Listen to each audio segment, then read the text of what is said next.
Well, this is it. After almost 10 whole years of this franchise, it has come to an end, as this is confirmed to be the final Tom Hardy Venom movie in the Sony Spider-Man spin-off universe. I can't thank these movies enough for being the one good thing out of this entire shitstorm, but I also can't thank them enough for giving as much entertainment to me as they have. Yes, Let There Be Carnage had its problems, but I still had fun. I even rewatched it last night, again, and I had fun. So, because of that, I'm always going to have a soft spot for these movies, and I'm never going to be too hard on them. You can call it bias because I'm a Spider-Man fan, but I don't care. And yes, this version is better than the Topher Grace version. Fight me. Anywho, let's send it off as best we can, shall we? What's up? What's happening? What's going on, everybody? Welcome back to Animation Station, and just for anything animation, including TV and movies as well. I'm your host, Jackson Small. Welcome back to Return to 31 Days of Horror. Welcome to the final Venom movie, Venom 3: The Last Dance, that just came out last Friday. And I had not seen a single trailer. I had not seen a single promo. The only thing I saw about this movie was the Venom horse. So I went into this as blind as you could possibly predict.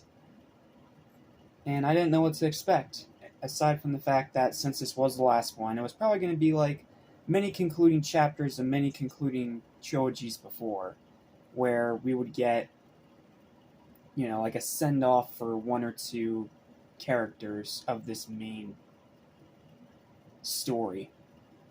And with this one, we kind of got that. But we also got what is, in my opinion, the best movie of the trilogy.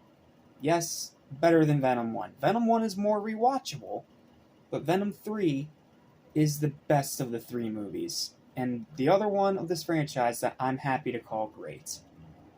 Yes, you have to buy into its weird cheesiness, but once you do, you're in for a pretty good time. Now, that doesn't mean this movie doesn't have problems. No, this movie still has a lot of problems, but I had so much fun that I was honestly able to just throw my critic brain out the window and just enjoy what was in front of me. Venom horse included. That scene led to nothing, but it was funny. So, that's pretty much this franchise. It's pretty much led to absolutely nothing, but it was a fun journey all the way through. And it sucks it has to end, but I'm glad for what we got. And I only hope that one day Tom Hardy gets to come back as Venom one last time to fight Spider-Man, just like he himself has always wanted to. So, yeah. I have a decently written review for this one, so sit back, relax, and enjoy my thoughts on the third and final movie in the Venom trilogy. Enjoy. It's still hard to believe that almost 10 years later, the Venom series has reached its curtain call. While these movies had problems, I can't thank them enough for delivering such a nostalgic and action-packed experience that inadvertently throws back to those pre-MCU movies I grew up with as a kid. I'm definitely sad that this is the last one, but I hope that Tom Hardy still gets his chance to battle Spider-Man someday. Maybe in Secret Wars, we'll see. I'm also happy to say that this concluding chapter of the trilogy is a satisfactory and surprisingly emotional installment that once again delivers on the fun of the previous two films. All the positives of both the 2018 original and Let There Be Carnage are present here. Tom Hardy is still great as Eddie Brock. Directing is great. Action is fun. Pacing is solid. Music is good, even though unfortunately there's no Eminem this time. That is a shame. But I blame the fact that they got talentless hack Megan Thee Stallion to do the freaking marketing.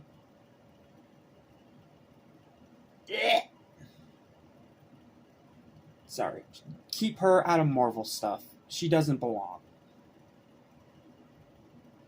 But it also has the most amazing third act of the entire series, with one of the most instantly memorable final battles of recent comic book movie history, and a surprising amount of emotional moments that did get me choked up at times, especially towards the end. I'll even give it this. Despite its PG-13 rating, they actually pushed for much more violent deaths, which surprised me because there is blood in this movie. A pretty copious amount of it, believe it or not.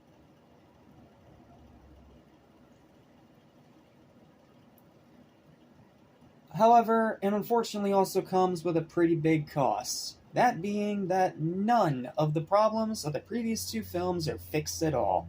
Story is still a huge mess. Acting is still hit or miss, though I really like Reese Ifans as this alien-loving hippie, and his family was a great addition to the series, and I loved their characters. That was my favorite part of the movie, excluding the third act. Villain is still terrible. Null was a huge letdown. And Andy Serkis sounded great and he looked great, but he barely did a damn thing. And I think that's because he's going to be in the MCU, but I need to see more to really say if he's worth it. He's just not good in this movie. Movie-wise, in this particular film, he was terrible. Because we never got to see him fight Venom. So don't go with that expectation or else you're going to be disappointed. And at times, it can still get way too cheesy. And even worse is that this one also has another new problem. Very slow pacing that more often than not drags like a rock. A lot of the scenes in this movie are mindless and aimless.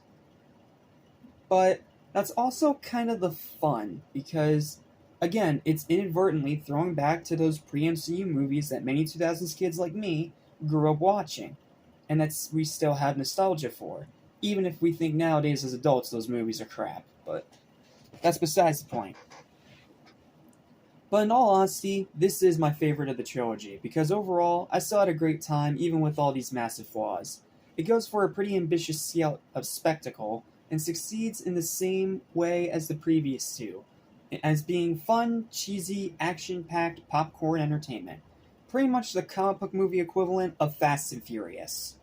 That's the best comparison that I can make here. Sure, it may be slower than the previous two, still have a lot of flaws, and is not quite as rewatchable as the original, but this is still a pretty strong note to go out on. It's not a best list contender, but I definitely recommend it, and it may or may not make my most surprising list, because, again, I went into this pretty much as blind as you could possibly go blind in going blind. I fucked up my own analogy. Whatever. Final verdict for Venom: The Last Dance for me is going to be a strong, high, well-deserved, controversial, but honest 8.5 out of 10. I wanted to give it a 9. Trust me, I was having that much fun at times, especially because the third act is so freaking amazing. But the more I thought about it, and considering the fact that it fixed none of the problems of the previous two movies at all, I can't really give it that high of a score. But it's an 8.5 out of 10. I had a great time watching it, and this is a perfect representation of turn your brain off entertainment.